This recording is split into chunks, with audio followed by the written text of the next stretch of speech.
I'll say. What Montanans want to know is if you, as a senator, are willing to support reforms in the Social Security system to preserve its solvency beyond the year 2029. Your friend, Senator Alan Simpson of Wyoming, has written and introduced a package of 8 bills to do just that. Specifically, what changes in Social Security are you prepared to support to preserve its solvency for your parents' generation, your own generation, and your children? And please be specific. Thank you. What I would do is exactly what we did in workers' compensation. I chaired the task force that brought many of the reforms forward. We separated the old fund from the new fund. Let's anticipate for a minute that the old fund can be preserved and protected, which I believe it can be. That is anybody that has become reliant upon Social Security or has a reasonable anticipation is going to be there for them in the future. That becomes the old fund. It's preserved, it's protected, and we continue to tax ourselves for the protection of those people. But the new fund, let's understand that perhaps the Social Security fund as we know it may not be in the best interest of the next generation. So what do? We create things like the American Dream IRA. And what is that? You can take after-tax dollars, set it aside, and create a fund for yourself that gathers interest for the specific purposes of home ownership, for medical care, and ultimately for retirement.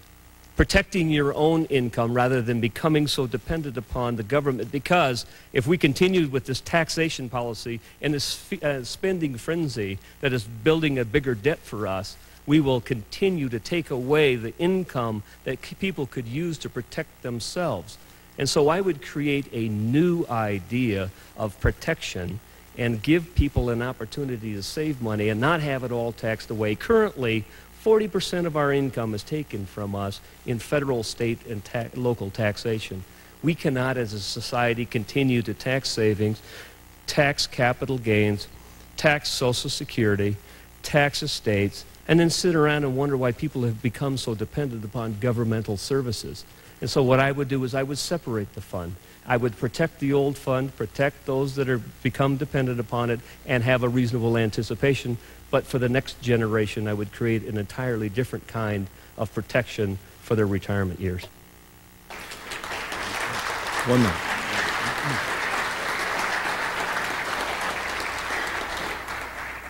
Clear difference between the two of us on this point. Essentially, he wants to end Social Security. End it. Eliminate it. Evidence. Big Fork Eagle, May 29th. Dennis said he wants to transfer the control of Social Security away from Uncle Sam to local and state government, including the assignment of benefits. Just stop for a minute. What does that mean?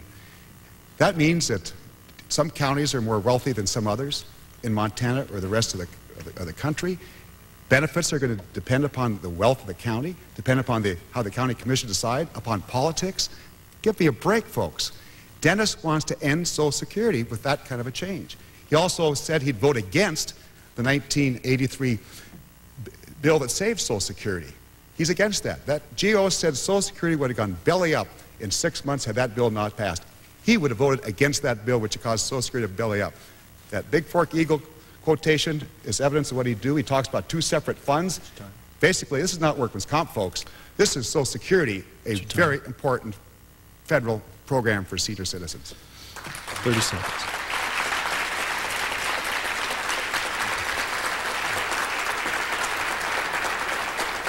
If your solution in 1983 was so good, Senator Baucus, then why are we talking about this fund going broke again? When are we going to take our head out of the sand and admit that some of the programs that we've got may have worked in the bygone era, but are failing for the future? When I talk about ending Social Security as we know it, I do mean that, but not for those that are currently dependent on it or have a reasonable anticipation that it'll be there. It's a recognition that that program may not work for the next generation, and having the leadership to make the changes necessary to see that the next generation is not standing around and debating how to save their retirement. It's your time.